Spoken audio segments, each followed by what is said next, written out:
se laisser un temps de discussion, mais un peu plus restreint que pour les autres tables rondes.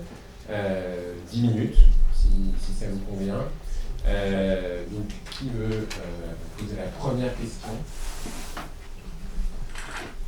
Bonjour, j'ai une remarque qui peut apporter une question et une question pour chacune d'entre vous. Je suis Sandra Doucel, je travaille pour une association de patients et de proches qui s'appelle Cancer Contribution. Et donc on fait de la démocratie en santé, donc on recueille les besoins, les attentes des personnes malades et on essaye de proposer des pistes de solutions pluriprofessionnelles. Donc j'ai une question sur un commentaire notamment sur l'impact politique de vos travaux. Par exemple, sur le cancer du sein, on sait que par exemple les usines de papeterie développent des polluants qui augmentent le cancer du sein et donc ceci est connu, il n'y a pas forcément de limitation de ces polluants aujourd'hui. Mais par exemple dans les pays nordiques, la décision a été prise d'interdire le travail des femmes dans les usines de papeterie plutôt que d'éliminer les polluants. Comment politiquement ces travaux peuvent-ils influencer aujourd'hui le travail? Ça c'est ma première question. Et puis la deuxième question,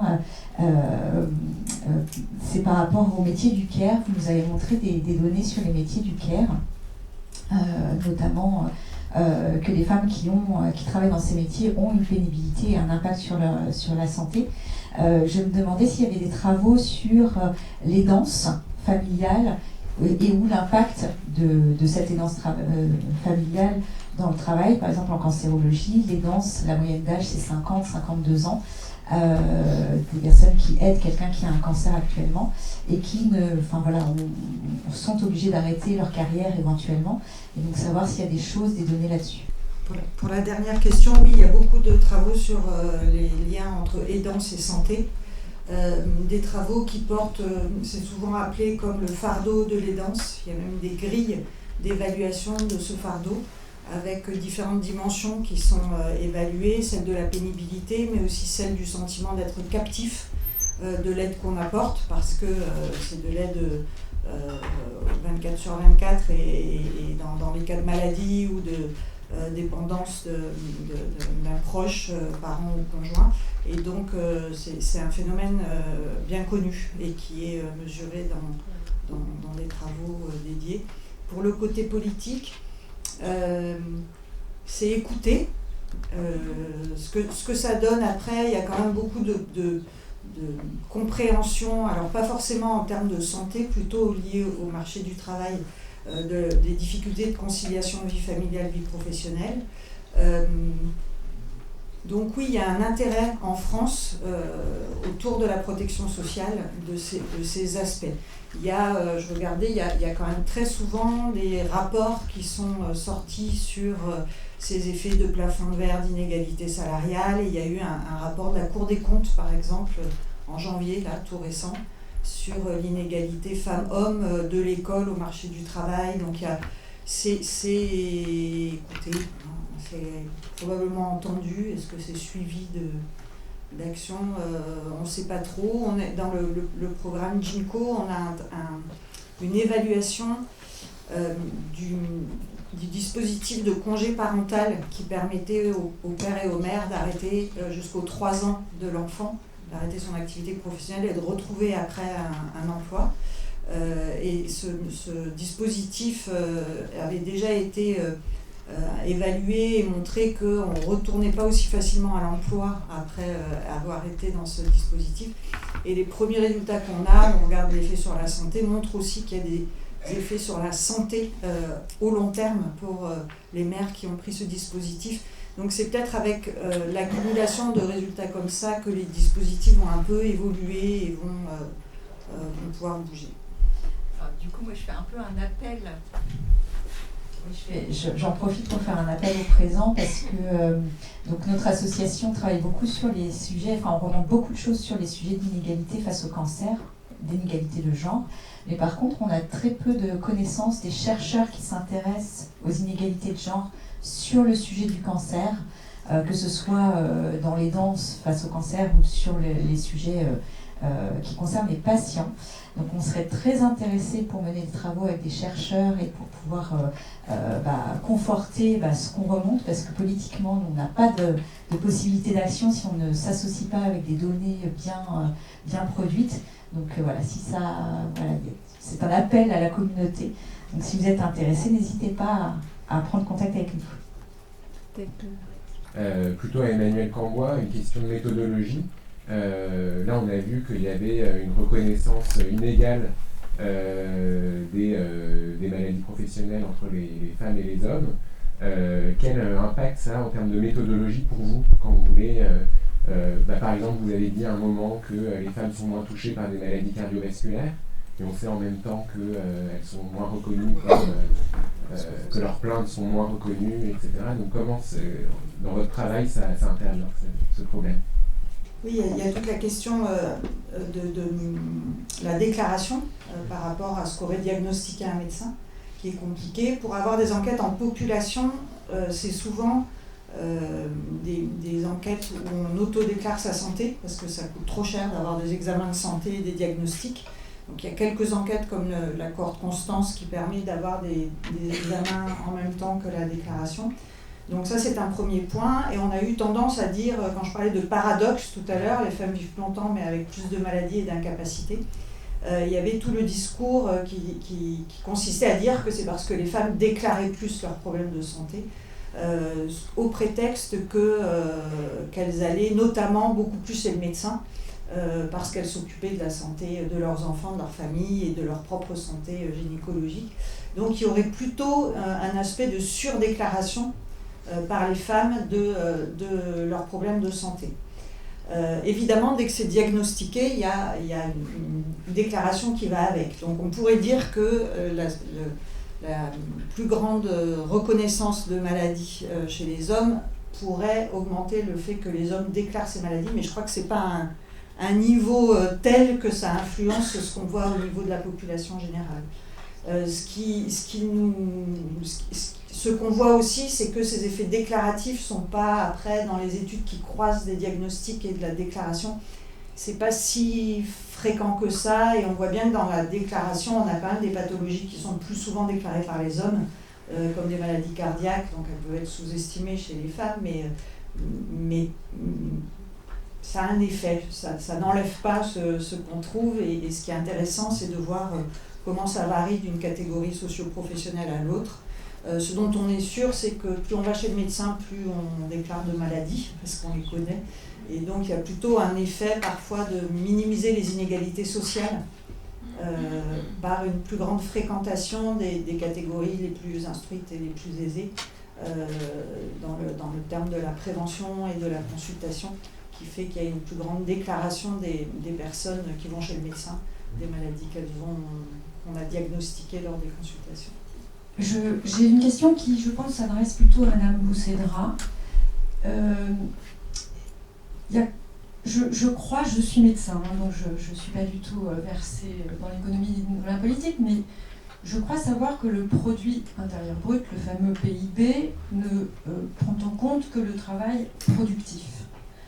Or, à partir du moment où on sait que les femmes se trouvent plutôt en dehors du travail productif, et que de toute façon ces catégories de personnes ne seront pas prises en compte dans le PIB. Donc comment on articule? Et ça fait écho à la question portant sur les implications sociopolitiques je ne sais pas si je me fais bien comprendre, si le PIB ne prend pas en compte le travail non productif, et si les femmes se trouvent essentiellement dans le travail non productif, je vois un problème d'articulation.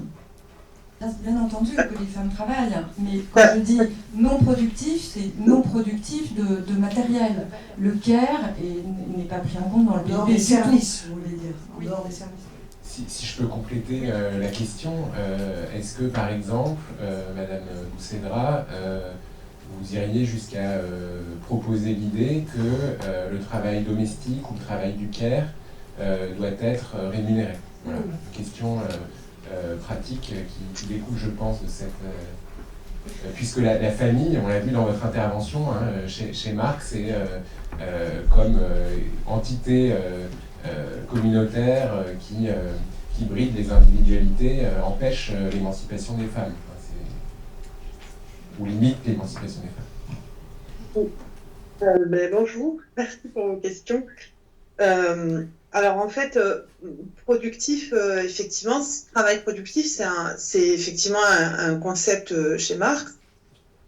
Il indique ce que je vous ai donné comme indication en introduction. Il désigne précisément le travail productif, la force de travail qui est achetée par du capital. Voilà, donc en effet, quand le travail n'est pas acheté par du capital, autrement dit, quand le service rendu par la force de travail n'est pas revendu, que ce soit un service comme une serveuse par exemple qui est embauchée dans un restaurant ou bien une ouvrière qui produit une valise Samsonite, dans ces deux cas, il s'agit de travail productif et il s'agit dans les deux cas d'exploitation. En revanche, si on prend effectivement la même serveuse qui est embauchée au mariage de sa patronne pour assurer le service dans le cadre du mariage, dans ces cas-là, son travail, qui est pourtant exactement le même, mais dans la mesure où il n'est pas dans le cadre du mariage acheté par du capital, n'est plus du travail productif, puisque la mariée, patronne, qui a embauché la salariée, ne revend pas le service. En fait, alors, c'est une pure dépense, si vous voulez. Le service rendu par la serveuse, dans le cadre du mariage, ce service-là n'est pas vendu. Alors que dans son restaurant, la patronne, quand elle embauche sa serveuse, le service rendu par la serveuse est bien vendu. Et dans ces cas-là, c'est pour ça qu'on dit qu'il est acheté par du capital. Et dans ce cadre-là, il relève du travail productif. Quand Marx, dans les théories sur la plus-value, s'intéresse en effet à la question des services, elle reste relativement marginale.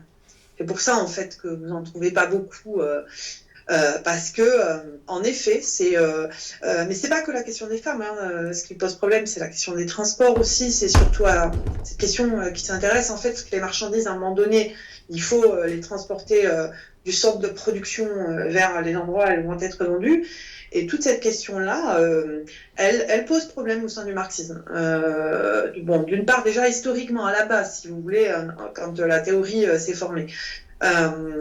Après, il y a des penseurs, je pense notamment à quelqu'un comme Bernard Friot, qui est à la base un économiste qui s'est reconverti plus ou moins en sociologue, si j'ai bien suivi, qui est quelqu'un d'extrêmement intéressant et qui a proposé tout un travail de refondation du concept de travail productif, notamment parce que, notamment en tenant compte, si vous voulez, des immenses luttes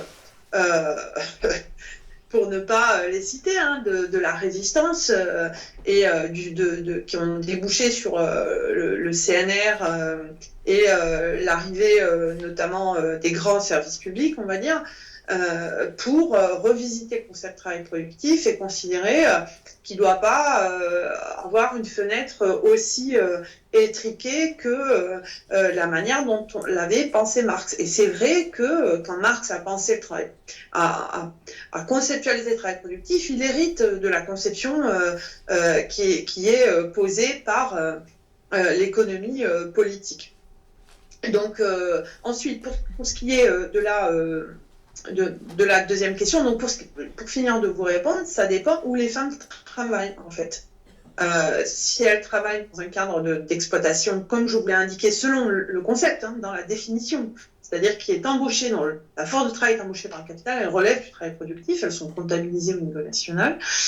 Elles sont comptabilisées aussi quand elles font des boulots comment je pourrais dire, non productifs.